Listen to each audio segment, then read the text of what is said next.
तुम्ही कसे आहात? मी बरा आहे सर. बरं आहे. छान. हो हो हो. काय म्हणतो ओजस, काय म्हणतो? ओजसची तब्येत बरी आहे सर. काहीच बरी आहे. अडचण नाही. छान, हो बरी आहे. हो हो. पूर्ण एका वर्षात काय वाटलं आपल्याला? म्हणजे ए- त्याचा जो अगोदरपासून त्रास होता 1-1.5 वर्षापासून, आणि हा हा 1 वर्ष, यात तर तसा तो हॉस्पिटलायझेशन तर झालंच नाही. नाही, हॉस्पिटलायझेशन नाही झालं, अजिबात नाही झालं. अजिबात नाही झाला. आणि मधात त्याला झालं होतं गॅसेसचा त्रास, थोडासा दुखण्याचा त्रास.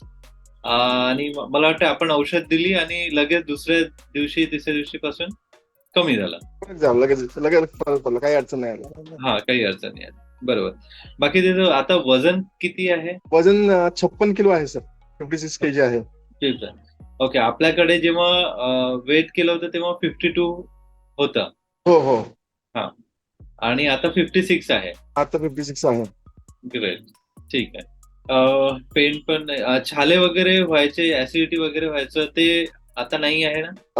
नाही आहे, म्हणजे त्याच्या तोंडाला छाले येतात, म्हणजे कधीतरी येतात, म्हणजे आठवड्यातनं 2 आठवड्यातनं एकदा येतात, पण लगेच जातात. एका लगेच. दिवसात जातात, एक दोन दिवसत. हा हा. ठीक आहे. ठीक आहे. बाकी युरिन वगैरे व्यवस्थित आहे आता? मागे जसं अडकून सारखं जे वाटायचं इनिशियली एकदम, नाही, आता व्यवस्थित आहे सर सगळं. आता व्यवस्थित आहे. छान. हो. आणि पोट साफ वगैरे होतं आता? होतंय, मध्ये मध्ये कधीतरी प्रॉब्लेम येतो. एक 8-15 दिवसात त्याला एक दिवस होतो, 1-2 दिवस होतो प्लास्टरला, अच्छा. की गॅस पास होत नाही, किंवा त्याला थोडस प्रॉब्लेम येतो. बर. ठीक आहे. आणि ओव्हरऑल त्याच्या एनर्जी मध्ये, विकनेस मध्ये काय फरक आहे? नाही, आता तो खूप हेल्दी आहे सर, म्हणजे विकनेस काही जाणवत नाही, व्यवस्थित हा. असतं सगळं त्याचं. खेळून असतो, खेळून अभ्यास करून सगळं असतं, व्यवस्थित असतं. एनर्जी एकदम प्रॉपर आहे त्याची. Very good, very good. हे छान. आपले.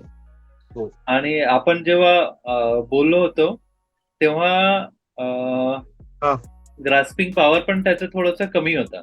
ग्रास्पिंग पॉवर मध्ये अजून थोडा, म्हणजे बऱ्यापैकी इम्प्रुव्हमेंट झाली आहे, अजून थोडी इम्प्रुव्हमेंट होणं आवश्यक आहे. अच्छा. ठीक आहे. चालेल. हो आणि जेव्हा तुम्ही स्कॅन पण केला होता अगोदर, तो अगोदरच्या स्कॅन मध्ये दोन गोष्टी होत्या: एक क्रॉनिक पॅनक्रियाटायटिस, ऍट्रोपी, आणि हा. इम्पेंडिंग पॅरालिटिक इलियस, हो है ना? तर आता जो आपण स्कॅन केला आहे, या स्कॅन मध्ये ही जी हो. सेकंड जी गोष्ट आहे, इम्पेंडिंग पॅरालिटिक इलियस, है ना, म्हणजे जे हा आतड्यांमध्ये त्याची मुवमेंट जी असते ती कमी झालेली आहे, लो झालेली आहे, वीक झालेली आहे, अशा प्रकारची. तर ते हा आता या स्कॅन मध्ये हा. नाही. नाहीये, हो, ते पण नाहीये, अट्रोफी पण नाहीये. अट्रोफी नाही, सुद्धा दाखवत नाहीये ते. नाही, या स्कॅन मध्ये ऍट्रोपी आहे अजून पण. म्हणजे जो आपला पहिला रिपोर्ट होता, जेव्हा आपण हो कुठे काढला होता, इथेच काढला, हा जो मणिपाल हॉस्पिटलचा जो रिपोर्ट आहे, पहिला हो. मणिपाल 2021 चा प्रोबेबली, 22 का था? अच्छा, मणिपाल का 21 का है। एमआरआय, एमआरआय रिपोर्ट होता हो मणिपाल मध्ये. हा, एमआरआय चा रिपोर्ट केला होता आपण. तर ही रिपोर्ट आणि ही रिपोर्ट सेम दाखवत आहे आता. सेम हॉस्पिटल मधून काढली ना ही. हो हो हा. आणि इथे लिहून आहे की हे रिकरंट पॅनक्रियाटायटिस आहे. कोणता? जुना, 2021. हो, म्हणजे जुन्याच्यात लिहिलं होतं. हा. हो हो इथे हो हो. इथे असं काहीच मेन्शन नाहीये, नाहीये, हो. है ना? याचा अर्थ नवीन नवीन स्कॅन मध्ये तर तसं काही त्यांनी मेन्शन केलेलं नाहीये. नाही केला आहे. याचा अर्थ असा आहे की जो रिकरंट इन्फेक्शन जे होत होतं ते आता सगळं बंद झालेलं आहे. आणि रेस्ट ऑफ द पॅनक्रियास जे लिहिलंय ते अनरिमार्केबल झालं, हो. म्हणजे नॉर्मल झालेलं आहे. ठीक आहे. Rest of the pancreas is normal झालं, अनरिमार्केबल, हो. म्हणजे ते नॉर्मल झालेलं आहे. आता तिथे काही इन्फ्लमेशन वगैरे, सुजन वगैरे नाही आहे. हे झाली दुसरी गोष्ट. तिसरी गोष्ट नाही, आहे बरोबर. की, हा, आपण जेव्हा, आणि आपण 2022 मध्ये इथे स्कॅन केला होता नागपूरला.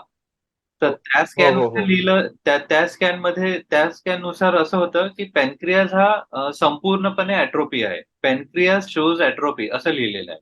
बरोबर, हो. ठीक आहे. मग आता आपण परत स्कॅन केला. आता यावेळेस जो स्कॅन केला 24/4/2023 चा स्कॅन, तर यामध्ये यांनी परत तो हो स्कॅन सांगितला आहे की या स्कॅन मध्ये बॉडी आणि टेल, जे पूर्वरत, बॉडी आणि टेल, आणि हेड हेड हे पूर्वरत आलेलं आहे, पण बॉडी आणि टेल अजून पण छोटी साईज मध्ये आहे. ओके हा. असं त्यांनी ओके आताच्या स्कॅन मध्ये सांगितलेलं आहे. तर आपल्याला आणखी ओके याच्यावर काम करावं लागेल. ओके. हा. तर 3 गोष्टी स्कॅन मध्ये छान आहेत, की जे महत्वाचं होतं आपलं, की आजार थांबायला पाहिजे, आजार थांबला, रिव्हर्स होण्याच्या प्रोग्रेसमध्ये यायला पाहिजे, ते झालेलं ओके आहे. दुसरी गोष्ट जी अजून पण महत्वाची ओके होती, ते पॅरालिटिक इलियस हे खूप डेंजर आहे, हे नाही व्हायला पाहिजे. तर ते स्कॅन मध्ये नाही आहे, हे पण छान आहे. ओके ठीक आहे, आणि हेल्थ इम्प्रुव्हमेंटच्या साईडला दिसत आहे, याचा अर्थ आपण राईट डिरेक्शननी आहे. ठीक आहे. ओके ओके सर, चालेल चालेल. ठीक. चल. प्लीज सर, वाईट बेटर. Thank you sir.